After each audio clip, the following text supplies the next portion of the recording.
I'll write an engaging 800-word version of Part 1.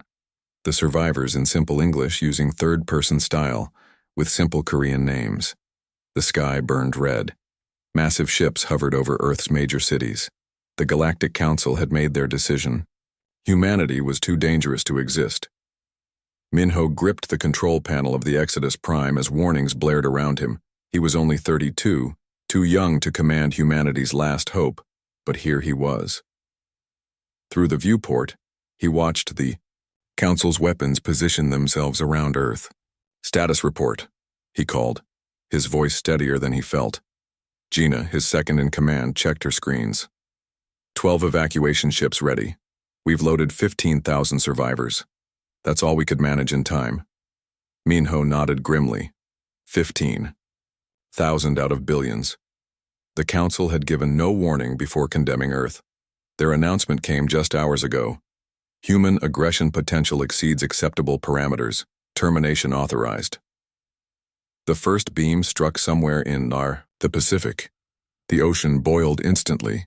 More beams followed, cutting through the planet's crust like it was paper.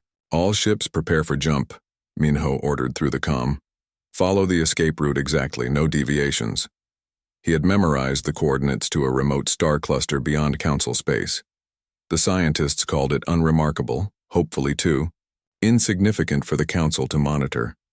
The Exodus Prime shuddered as Earth's magnetic field collapsed. Gina's face was wet with tears, but her hands moved efficiently across the controls. "Final ship loaded," she reported. "Hanok reports engine. Trouble on Ship 7. Minho made the hardest decision of his life. "We can't wait. Jump now." The stars stretched as the Exodus fleet escaped. Behind them, Earth cracked open like an egg, its core exposed briefly before the planet imploded. 15,000 humans. All that remained. 50,000 years passed. The descendants of those 15,000 survivors had built something remarkable. They called their new home Nova Terra, a hidden civilization spread across 12 planets in an unremarkable star cluster. Human technology had evolved in ways the Council could never imagine.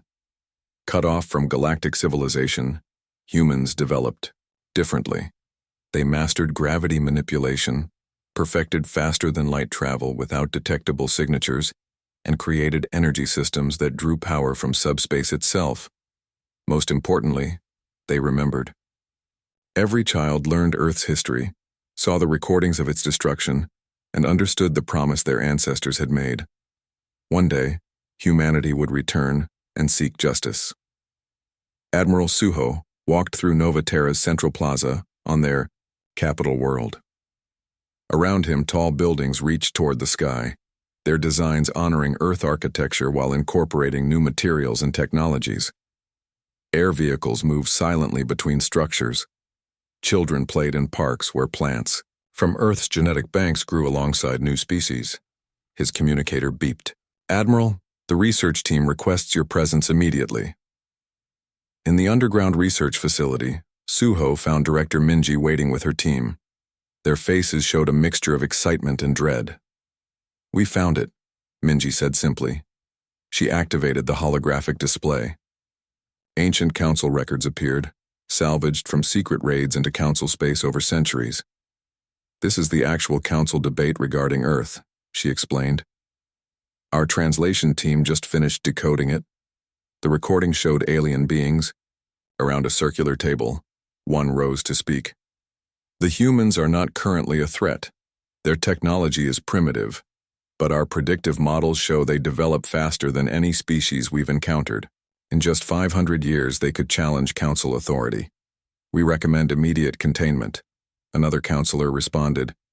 "Containment has failed with 3 previous species. The humans will eventually break quarantine. Complete removal is the only safe option." Suho watched as the Council voted. The decision was not unanimous. 3 species opposed Earth's destruction, but they were overruled. "So Earth wasn't destroyed because we were dangerous," Suho said quietly. "We were destroyed because we might become dangerous someday." "There's more," Minji said. "The Council is still doing this. They've destroyed 17 developing worlds. Since Earth, they're planning to target another civilization next cycle. Suho's face hardened. Prepare the High Command Chamber. It's time to show them what we've become. That evening, the leaders of Nova Terra gathered. For 50,000 years, humanity had hidden, built their strength, and waited. The debate lasted hours, but the decision was clear. Admiral Suho addressed the gathering. Our ancestors didn't survive so we could hide forever. They survived so justice could one day be done. The Council still destroys innocent worlds. We have the power to stop them. He looked at the faces around him, descendants of Earth's survivors. The waiting is over.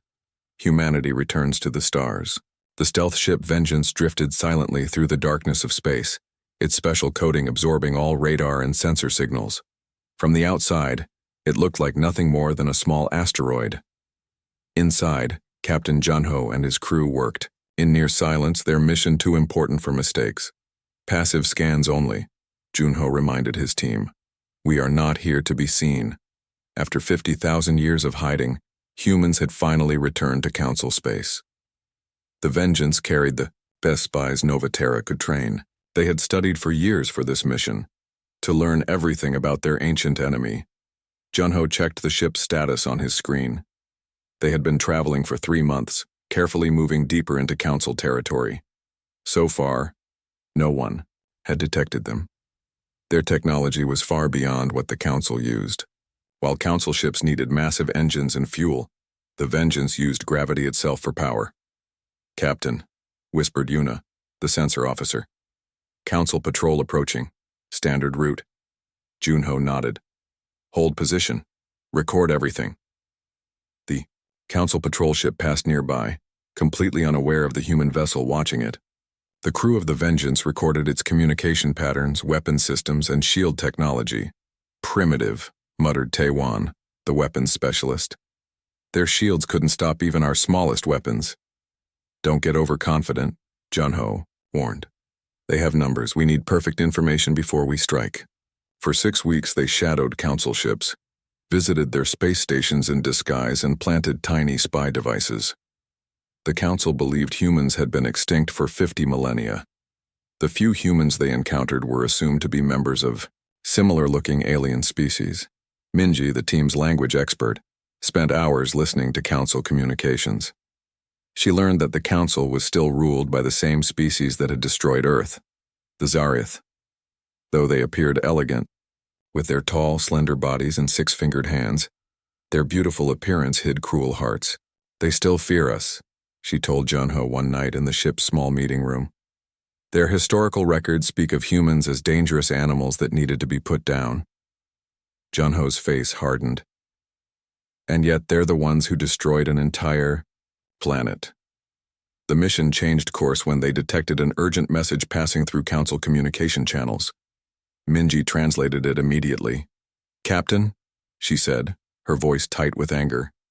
They're planning to destroy another world, a planet called Lorath. The natives have just discovered radio technology. Junho reviewed the message. The Lorathians were a peaceful species who had barely begun exploring their own solar system.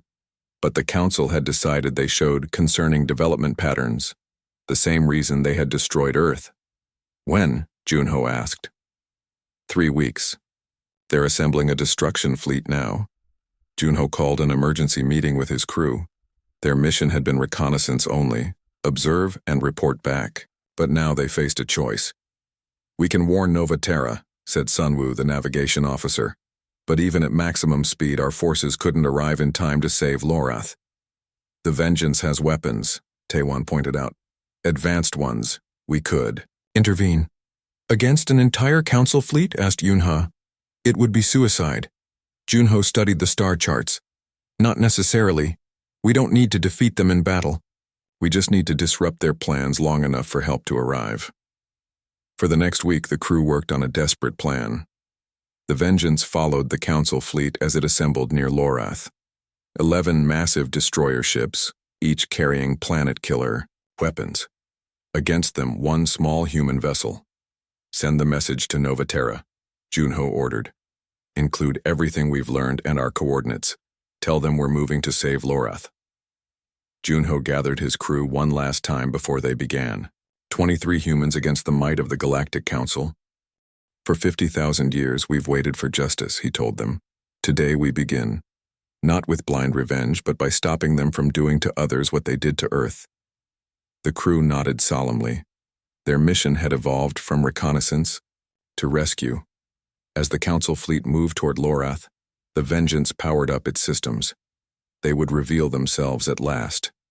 Junho gave the order. Operation Lightning begins now. With that command, humanity's long exile ended. The true war for justice had begun.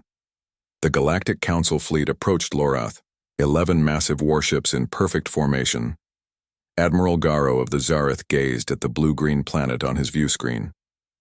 Another primitive world to cleanse from, the galaxy. The natives had just discovered radio technology, too dangerous to let them develop further.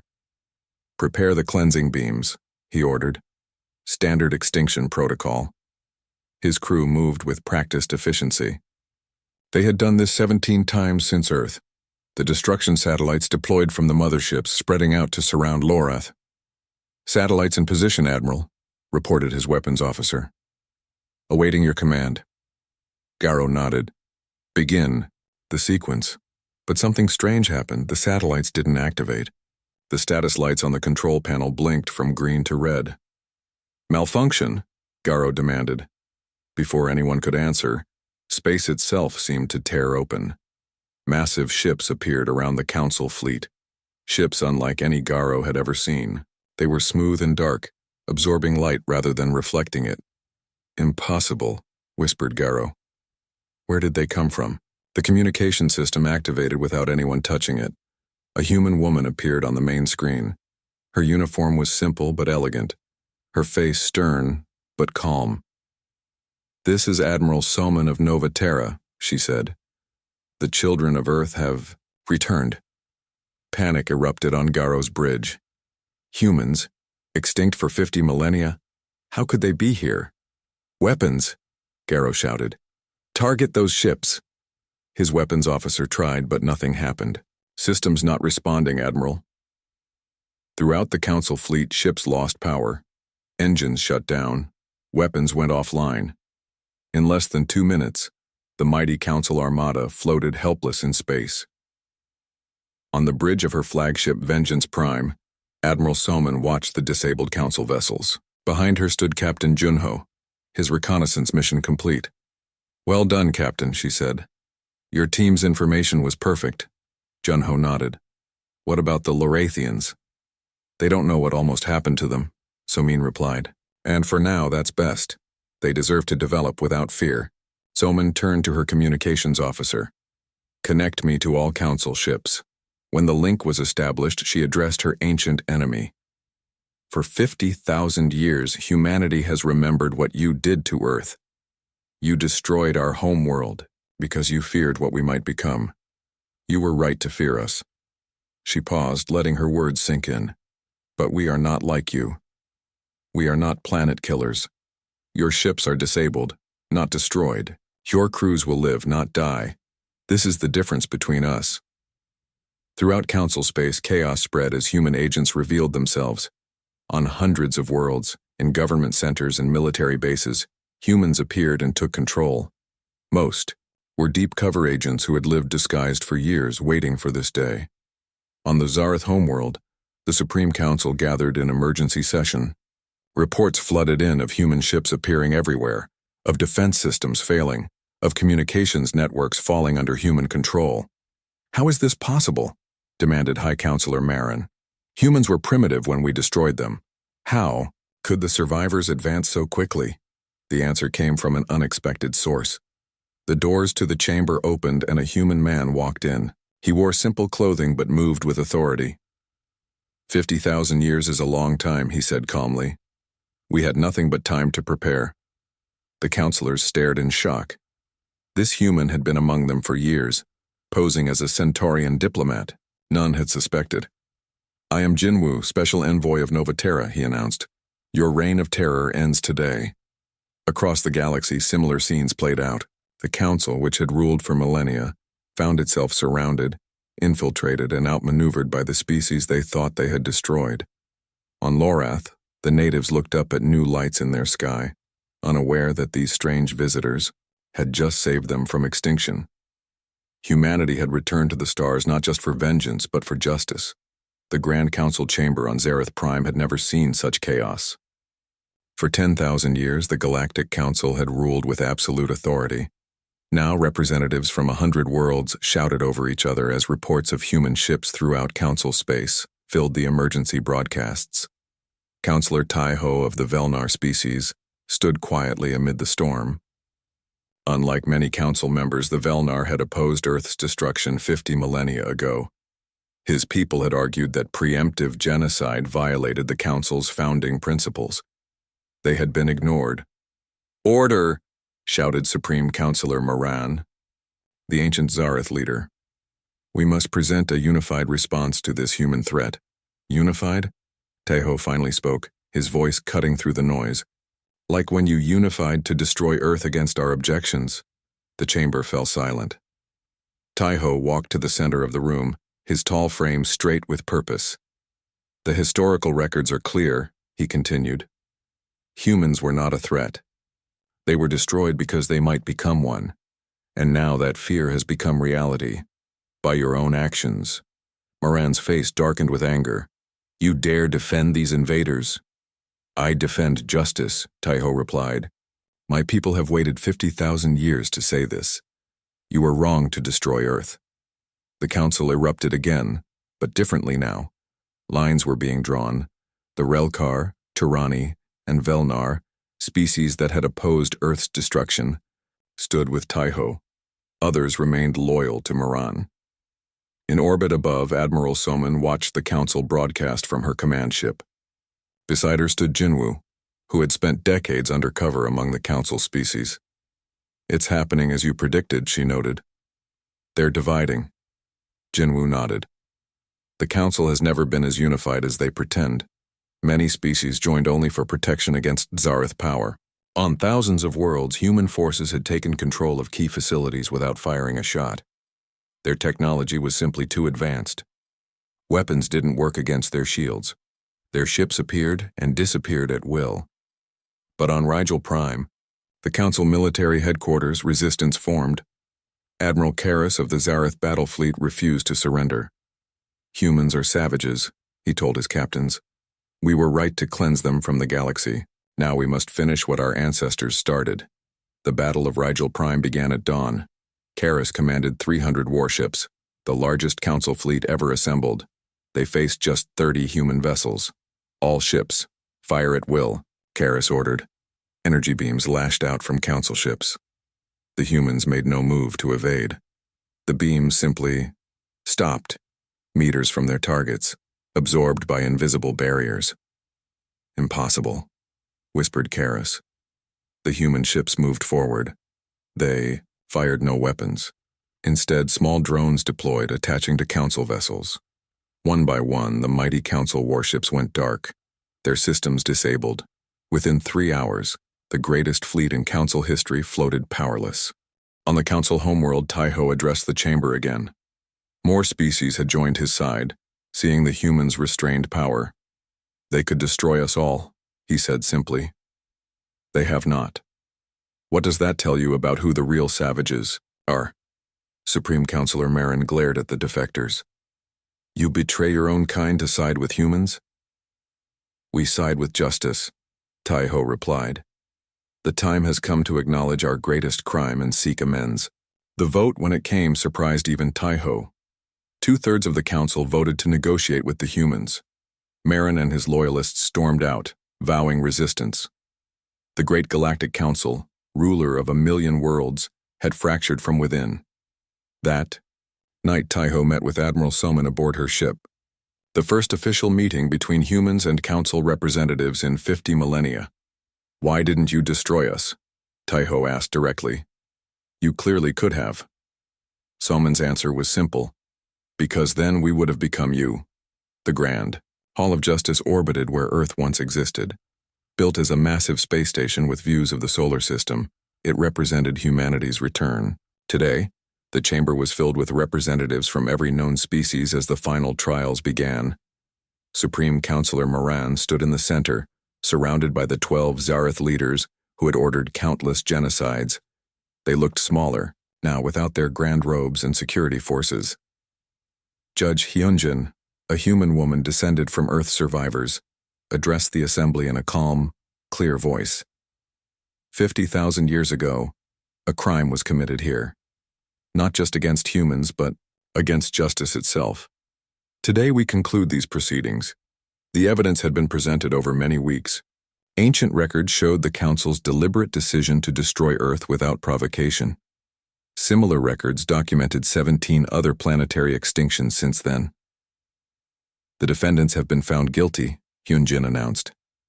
Now we must determine their sentence. Many expected execution. The Zareth had killed billions without mercy. But Hyunjin surprised everyone with her next words. Death would be simple, she said, but it would teach nothing. Instead, you will live to rebuild what you destroyed. The sentence: the Zareth leaders would spend the rest of their lives helping terraform a new Earth. Their species would provide resources and technology to restore humanity's home. Justice is not revenge, Hyunjin explained. Justice is restoration. The defendants were led away.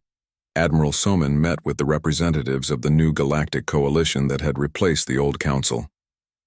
The coalition was built on different principles: respect for sovereignty, peaceful development, and mutual defense. We have much work ahead, she told them. Many worlds still suffer from Council rule. Councillor Taiho, now representing the coalition's diplomatic corps, nodded in agreement. The healing has just begun. Near Jupiter, the terraforming project started. Human scientists had spent millennia perfecting planetary engineering. Now they applied these skills to the asteroid field that was once Earth. Slowly, the fragments began to come together. Minji, the great-granddaughter of Admiral Soman, oversaw the project. At just 32, she represented the new generation of humans born after the return from exile. It will take a century, she explained to visitors. We'll rebuild Earth's core first, then form the mantle and crust. Water will come from comets. We redirect. Eventually, we'll introduce life from our preserved samples. Former Supreme Counselor Maran worked alongside her team, his proud spirit finally humbled. One day, as they watched the fragments of Earth slowly coalescing, he spoke to Minji. Why did you spare us, he asked. We would not have shown you such mercy. That's exactly why, she replied simply. 5 years into the project, the first significant milestone was reached. A planetary core had formed, and the gravitational field was stable. To mark the occasion, a ceremony was held on the observation platform. Admiral Soman, now retired, stood with her family as they watched the birth of new Earth. Her granddaughter Minji had just been promoted to director of the terraforming project. When I was a child, Soman said quietly, we lived in fear that the Council would find us. Our ancestors escaped with almost nothing except their determination to survive. Now look at us. The platform was filled with humans and representatives. From 100 alien species, former enemies now working together. Our ancestors didn't survive so we could take revenge, Soman continued. They survived so we could build something better. Minji nodded, watching as New Earth began to glow with the heat of formation. Not the end of our story, she said, just a new beginning. Below them, where once there was only destruction, life was returning to the cradle of humanity.